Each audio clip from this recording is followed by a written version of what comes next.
नहर के ऊपर पंडित जी गंगाजल छिड़कते हैं ताकि उसके भीतर छिपी बुराई को खत्म किया जा सके। मगर तभी वह आत्मा, जो अब तक शांत थी, पंडित जी को खुली धमकी देती है।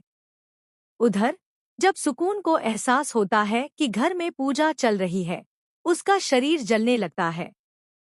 घबराकर वह खुद पर पानी डालती है, पर राहत नहीं मिलती। तभी उसे पता चलता है कि इस घर में रखा एक कलश उसकी ताकत को कमजोर कर रहा है। सुकून नहार के पास दौड़ती है और कहती है, अगर तुम मुझसे सच्चा प्यार करते हो तो उस कलश को इस घर से हटा दो। नहार उसकी आंखों में देखता है और दृढ़ स्वर में कहता है, मेरे प्यार के आगे कोई भी रुकावट नहीं टिकेगी। वह गुस्से में एक डंडा उठाकर नीचे पूजा की ओर बढ़ जाता है। दादी और सोनी उसे रोकते हुए पूछती है, नहार, कहाँ जा रहे हो?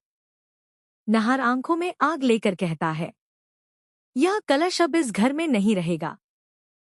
पूरा घर सन्न रह जाता है, सबके चेहरों पर डर और हैरानी।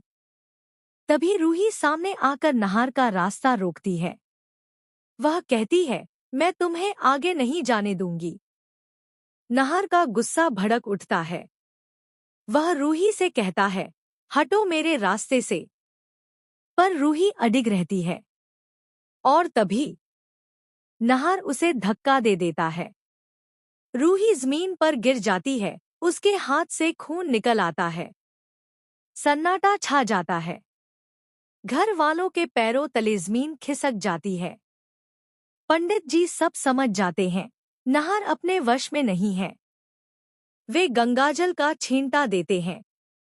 नहार एकदम ठिठक जाता है। पंडित जी उसके हाथ में एक पवित्र धागा बांधते हैं।